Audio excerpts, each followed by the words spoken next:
सावन के पवित्र महीने में भगवान शिव जी के मंदिर में जाकर ये चीज कर लो। जो नजदीक का शिव मंदिर हो, उस शिव मंदिर में जाकर मात्र शिवलिंग का स्पर्श कर लेना। आप में से कितने लोग हैं जो शंकर जी के मंदिर में जाकर चंदन की 3 उंगलियां शिवलिंग पर घुमाते हो ना? शिवलिंग पर 3 उंगली। तो ये 3 उंगली घुमाने का फल क्या है?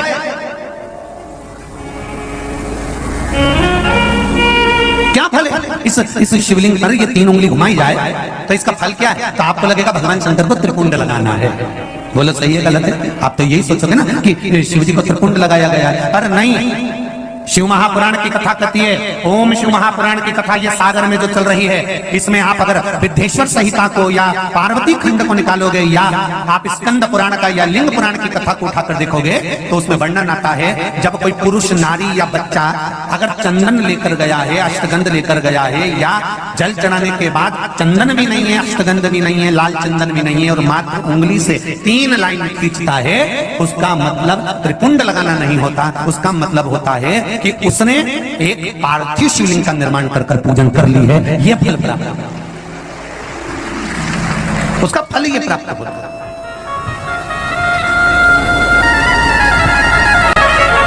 अब आप तो अभी तक सोचते थे कि हमने तो चंदन लगा दिया, हम तो भगवान को चंदन की लाइन खींची, हम भगवान को त्रिपुंड बनाकर आए। त्रिपुंड नहीं,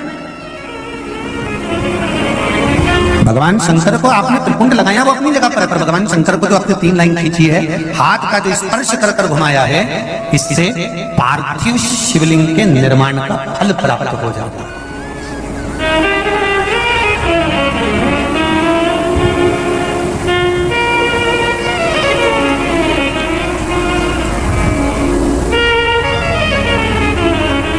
विशेष जब कामना रहती है, विशेष कामना, आज आपका मन कर गया 108 चावल के दाने मेरे को शिव जी को चढ़ाना है, 108 चावल के दाने मुझे शंकर भगवान को चढ़ाना। विशेष आज आपके मन में कोई मनोरथ बड़ा है, कोई कामना बड़ी है और बाबा से आपने विनती करी कि मेरा यह कार्य अटक रहा है, आप पूरा करोगे, मुझे विश्वास है। 108 चावल के दाने चढ़ाना है। आपने चंदन लगाया, हाथ की हथेली पर 108 चावल के दाने जो घर से गिनकर लेकर गए हो उसको हथेली में रखा। एक चावल का दाना नहीं चढ़ाया, हथेली में रखकर जो विशेष कामना, जैसे किसी कर्मकांडी ब्राह्मण से पूछा जाए, पूजन होने के बाद में विशेष अर्घ दिया जाता है, विशेष अर्घ।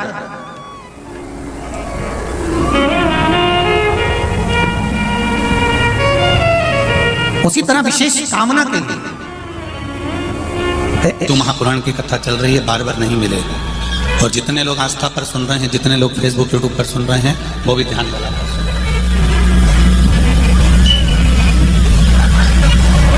19 शिव महापुराण की कथा की ये 3 बेलपत्र में 3 पत्तियां होती हैं।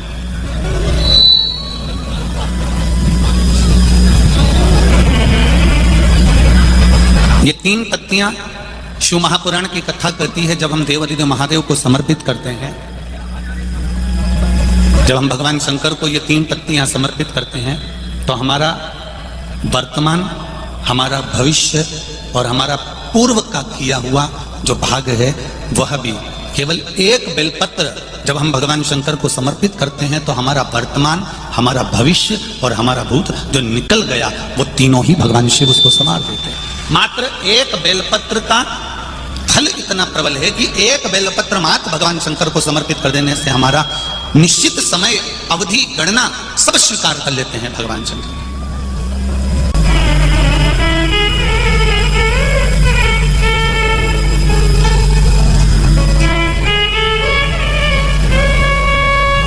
एक बेलपत्र की 3 पत्तियां नहीं है। एक बेलपत्र में जो ब्रह्मा विष्णु महेश हैं, एक बेलपत्र में जो हमारा जीवन है, एक बेलपत्र में जो हमारे देवाधिदेव महादेव विराजमान है, एक बेलपत्र में जो माँ जगज्जननी दुर्गा भवानी विराजमान है, एक बेलपत्र में जो नारायण लक्ष्मी विराजमान है, एक बेलपत्र में जो ब्रह्मा ब्रह्माणी विराजमान है, एक बेलपत्र के अंतर्गत जो मेरे देव अधिदेव महादेव की 64 योगनियां विराजमान है, एक बेलपत्र के अंतर्गत 33 कोटि देवी देवता विराजमान है, एक बेलपत्र के अंतर्गत संपूर्ण ब्रह्मांड का सुख विराजमान है। वो बेलपत्र कोई साधारण नहीं होती। शिव को चढ़ा देने पर वो बेलपत्री का सुख हमारे जीवन पर्यंत।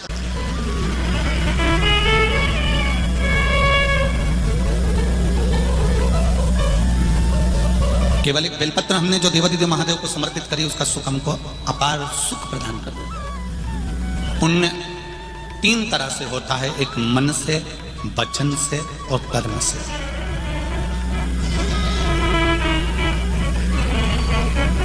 अब जरा ध्यान देना, मन से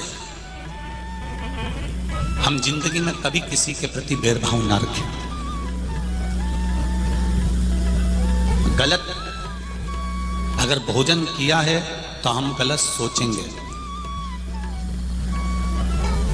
पर यदि भोजन करने के बाद भी हमने अगर भगवान के चरणारविंद का मात्र थोड़ा सा चरणोदक, थोड़ा सा अमृत तत्व ग्रहण कर लिया है, तो जो हमने भोजन ग्रहण भी करा है और मालूम पड़े कोई गलत जगह का भोजन कर लिया है और हमने शंकर भगवान पे चढ़ा हुआ वो जल थोड़ा सा हमने पी लिया है, तो हमारे भीतर अगर गलत भोजन चले भी गया है तो ये निश्चित है उस भोजन को शिव का चढ़ा हुआ चरणों तक पवित्र कर देता है, गंगा का जल मानकर उसको शुद्ध कर देता है।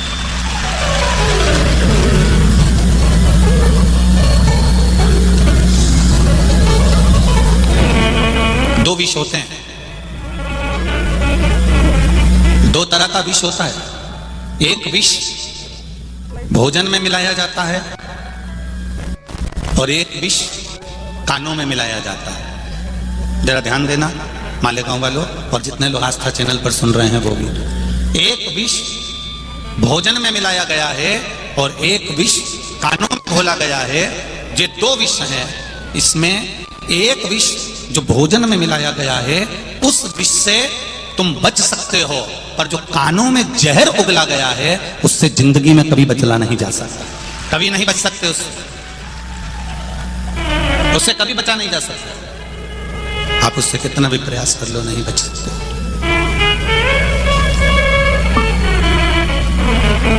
एक नया ढोंग चला आजकल, मंदिरों में लोग दर्शन करने जाते हैं तो आगे कम प्रणाम करते, पीछे ज्यादा, मंदिर के पीछे बहुत प्रणाम करते। तुम देखना, मेरे को अभी तक ये नहीं मिला कि इसको चलाया किसने। तब मालूम पड़ा एक बुढ़िया बेचारी परिक्रमा कर रही थी, थक गई थी तो दीवार से टिक के खड़ी हो गई, तो दूसरी ने देख लिया कि पीछे टिक के प्रणाम करो तो खूब भगवान लक्ष्मी देता है, तो दुनिया के लोग आगे कम प्रणाम करे पीछे ज्यादा करे। ऐसी कोई पुराण नहीं जिसमें पीछे का प्रणाम हो। पार्वती ने शंकर से पूछा, लक्ष्मी ने नारायण से पूछा, ब्रह्माणी ने ब्रह्मा से पूछा, तुम्हारे आगे क्या है पीछे क्या है?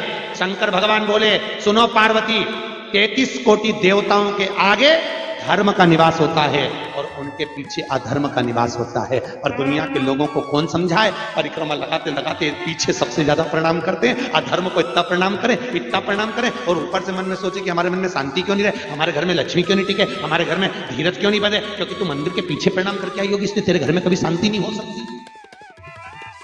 अधर्म का निवास देवता के पीछे। तुम्हारी सास ऐसी बैठी कुर्सी पे, कैसी?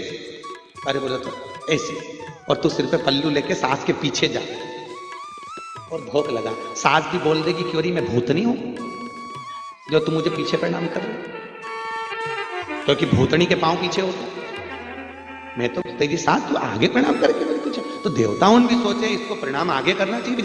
ध्यान दें, कभी भी किसी मंदिर में परिक्रमा करने जाएं, प्रणाम करने जाएं, मंदिर के पीछे प्रणाम ना करिए, जितना प्रणाम।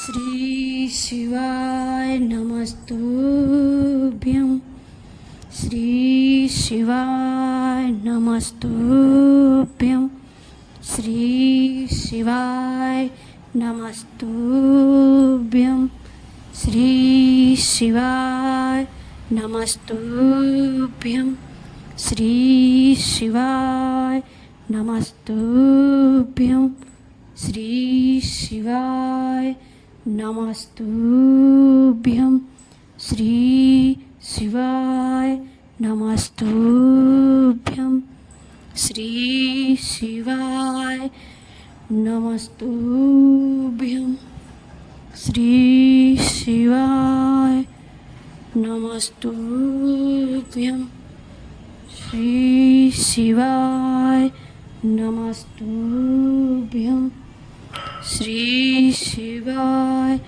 नमस्तु।